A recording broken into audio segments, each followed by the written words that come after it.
تقولي كنا قدتي تناو فسادي تنا أسوان ببديتو الدون جروان كان كم فونا على دبين جرتو داوتو تفردتو تكين يشما كم جرتو بغنا غاتا تنو تكيسنو نص نغا كمنا غلط ربي دادر کا دبي سني ملي نما جرخنوي أماس نما دادر كيسا جرتي حال دبي سنغا رجرو وروني خيسة بيتنيس قرتي قد فقينا كوبا قبضو جيتين أمانا دبيتي غايرو تيكو نوف أمبوما مي غمس ديم نجني نتتل مامان isuma keessa wanti biroo nutti dhalataa jira kanaas du'aay nu godhaadha egaa warra dubbii fituu danda'u rabbiin waa godhu nutiisi amma gaa akkuma manguddootu nuti har'aan tanaanis hundee qabadheetiin mee mala wal gaafachuudha deemnaa osoo manguddummaa taanitti ceene dura akka itti addaan baanes namuu quba qaba egaa fakkeenyaaf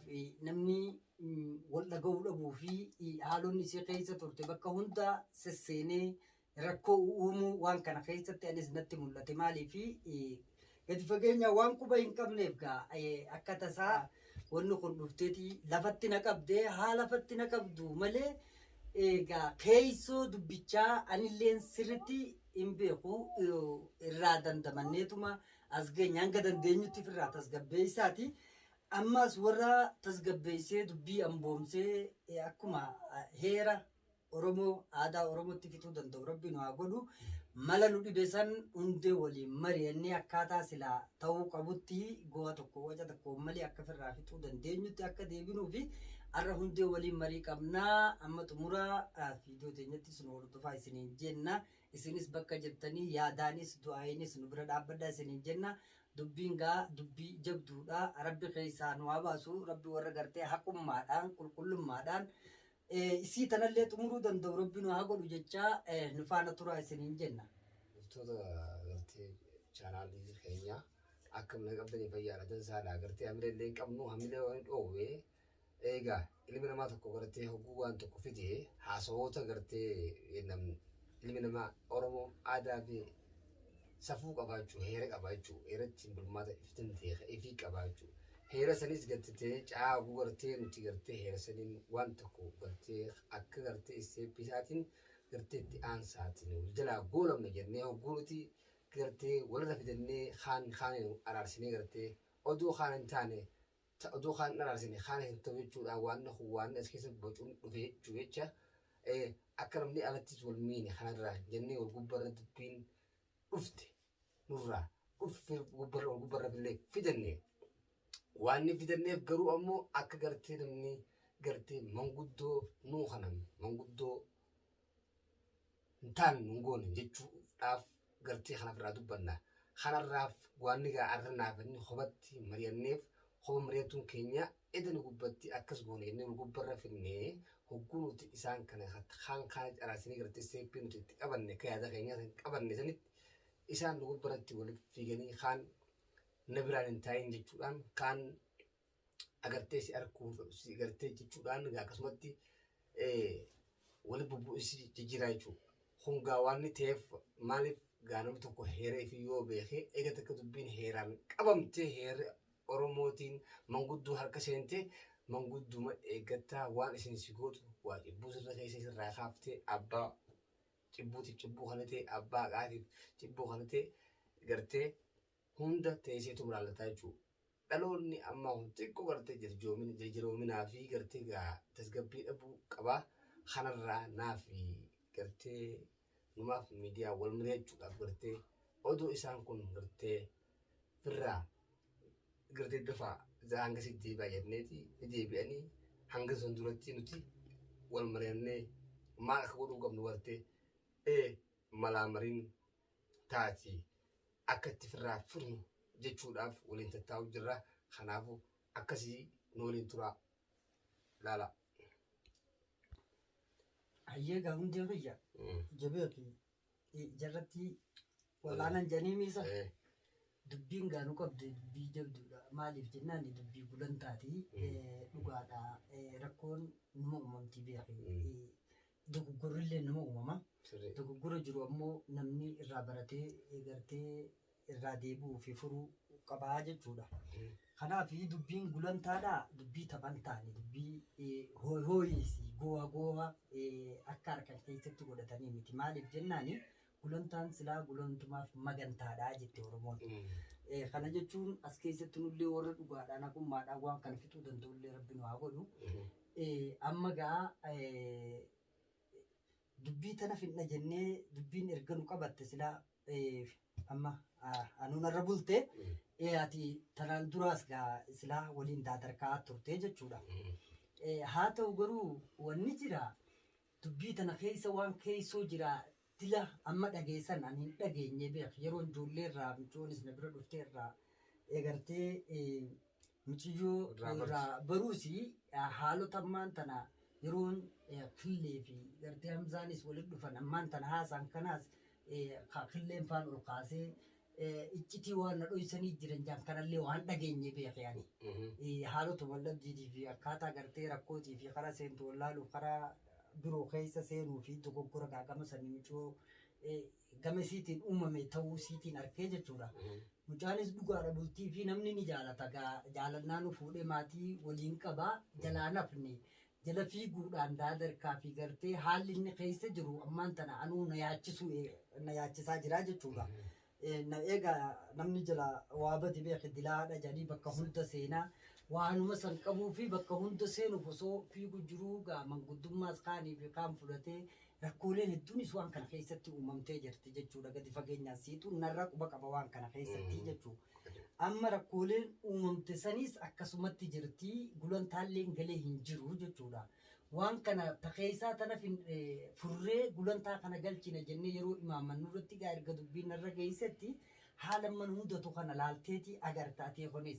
Mee kanarraa akkamitti waan kana furree tam dura furreeti gaa gama dubbii sila goolabbii waan kanaa firraa hundumaa manguddoo cubbuun taanu firraa fayyisutti deemnamee waan kanaa hedduu na dhibe gaa dubbii jajjabduun nu qabatee beeke.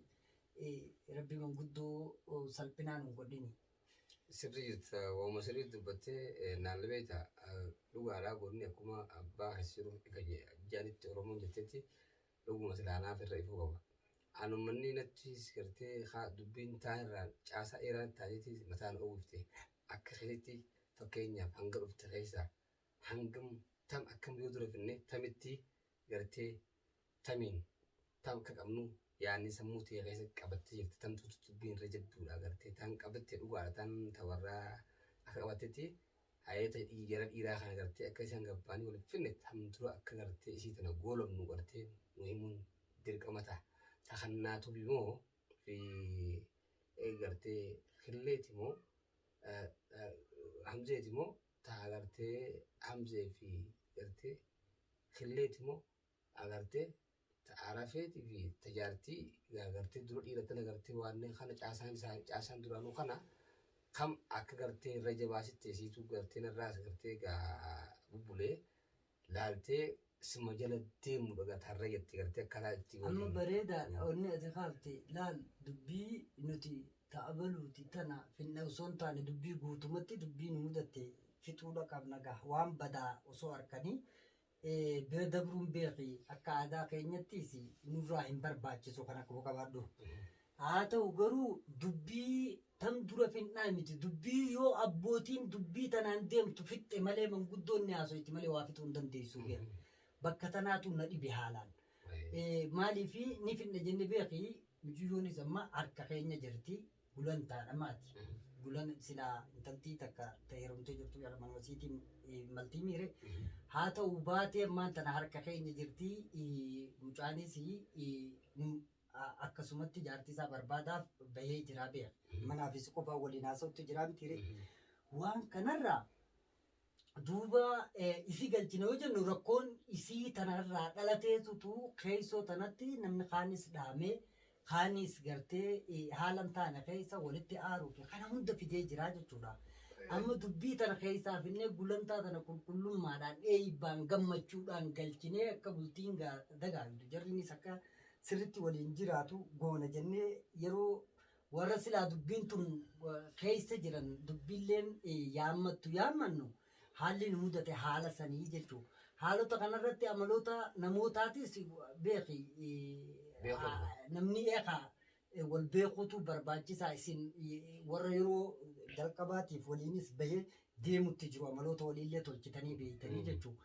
Amma duuba gama kamiin dubbiin tun nuu laafti dura silaa kadhaamees beeki qaama keenya nama keenyaa mitiire eegaa kadhaamee jiruus eegaa ammaas waliin mufatee jiru kunis dhalootuma keenya osoo kana agarruu kana achi dhiifnee karaa biraa deemuu hin dandeenyu beeki. Isa kana immoo akkamiin jedhu kun amma khilleefi duraan beeki xiqqoo dubbiin nu amboomtee jirti. Osoo khilleefi hin dhufin duraas xiqqoo nu abboomtee jirti jechuu qabannee jira. Erga khilleen dhufe ammoo dubbiin akka maletti nutti kaateeti haarootti jechuun namni tasgabbii dhabee amboomuu keessaa karaa harkatti nu harkaa deemti. Kanammoo karaa kamiin akkamitti fin'eetii gama taanitti tarkaanfanna kajuun si waliin mari'achuu fedhee jechuudha. Bakka tana qaama laafuun siitu beekaa jechuudha. Haala wajjin karaa deemaa turtanii namni kun walirra ooguu obsa qabaachuu waan akkanaatu jira miire. Tokko beeki osumaa beeku hawaa balleessuu jira. Ofiifuu badii keessa jira. Badii keessa taa'anii waa balleessuullee waa gaariidhaa miti beeki. Amma dubbiin tun haalaan nu qabattee jira. Kanarraa mee akkam goonaan siin jedhutti jira. Osoo gama sanuun deemin. Amma kennaa fayyadtu kun kennaan kadachii tanaa fasaate. Tanaa as waan babbadeetu hedduun jira waan kan akkami fuunaadha dubbiin. Tanaan nu qabate mee maal jette tanarratti? Ayyee sirriidha gaa'ee ma dura gartee dursa qillee fi taamsisni dura lubbaleedha. Gartee inni gartee itti akka dhugaa duraa waliin ture dhugumaan akkuma beenyutti gartee nama du'e gartee nama dhahamee gartee miidhame oduu wajjinillee du'e gartee nama du'aa isaa nama du'e dhiisee biraa deeme gartee dhufee ilaalin gartee agarno kun dur wajjin oguu fayyaa wal jaalattee oguu rakkoo sirra mudattee gartee rakkoo irraa walirraa dheessuun ooman jirre. Kanaafuu inni gartee akkamitti gartee isa biraa kutee nooma ta'e gartee jirtan. Agartee saanumaafuu dursa isaa fi khillee samboodarra jara kaanis walitti araarsinee akkasumatti gartee haala gartee dubbii walirraa hamtuudhaatiin gartee taan tamucaa kaanii walumaanuu gartee aadaa Oromoo heera Oromoo keessatti yaa wajjajjaboodha. Waan hangana jedhee ilaalamne waan miizaan isaa guddaati yoo chi madaalan agartee akkuma nama gartee nama jeesee gartee nama dhaaleeti san akkasitti walumaanuu itti dachaanaa jechuudha. Ayyee dura khillee fi hamzeedhaa jettee dubbii khillee fi hamzee hedduu jirtu tana laala jechuu jirtaa miire. Dubbiin khillee fi hamzee hedduu jirtu waliin dirmatanii erga dhaame khillee laaluu dhabuudha natti fakkaate akka aarii namni tan wal jaalalaa akkasitti jiraachuu takkaan harkaa beeku. Tana ni goona rakkoon qabu. Tana godhuuf amma naafi ati kana waan nurraa eegamu eessi mummaan ta'a. Nu beeka amma manguddoodha. Manguddoon beekii manguddoo cubbuu rabbi nu godhin manguddoo dhugaa rabbi nu haa godhu. Manguddooni dubbii haasoytu keessatti jarri wajjin haasoytu yoo amboomuuf danda'an haasa'uu dandeessi jechuudha. Nu yoo ammoo manguddoo reeqa taane dubbii tana haasonyee fixuun deemnu yoo nama birootti barbaanne malee sababni maali dubbii nu harkaa dhalaa jechuudha. Ati immoo dubbii tana keessatti jara kana ni beeyta hunda isaanii ni beeyta na duraas waliin turtanii beeka hirmachuu baatanii haala hunda keessa waliin turtanii amma lallaaffachuunis sirraan eegamuu jechuudha. Jarri kaan boomamuu nuu godhiiti isaan kana waliin dhimma isaanii dhimma xiqqaadha. Irra gatteenyeeti waan kana firraa finnee gama dhimma farjii gurguddaa sanitti isaan kana waliinuu deebinaa jechuun barbaada. Maaliif jennaani yoon atiis lallaaffattee anis lallaafadde jarri nu gubbattuu bar wal qabuudhaaf ka'ee jira beeka. Kunimmaan tana eegaa bar of wallaalu maaliif maal jettisa manguddooni qabaaraan humnaan waliinis jedhanii jiran beeka. Jechuun namni bakka jiru manguddoo tanaas harkuu baatee hii waliin dubbii keessa jirus wallaalee gaafa hii namni jechuu eegalu. Nuti immoo ati kan manguddummaa waliin jiru jara kana ni beektaa itti himuu danda'u qabda bira teessee immoo dubbii lallaaffisa dubbiin akka dubbii biroo nutti hin dhalle irratti jabaachuudha qabnaan siin jaa. Kana booda bara uleeyyuu ofaaf jiree. bareedaan wal malee hin qabnu uleeyyuunis gaafa dhufte silaa numa goona. Jarri akka idaasan Dubbii keessa ta'anii dubbii meeqan dhadhalanii dubbii keessa ta'anii waa meeqan dhandhaaranii jechuufi amma naafii ati waliin kophaa taa'u jirraa beeku. Bis rabbi nurraa haa fixu warra dubbii rabbi nun godhini jarri nuuf haa dhufu. Amma jara eenyeeti dura dubbii amseetii fi qillee tanaas firraa eegaa walitti fayyifne taanitti ceenaan siin jarri haa nu dhufu ammaan tana.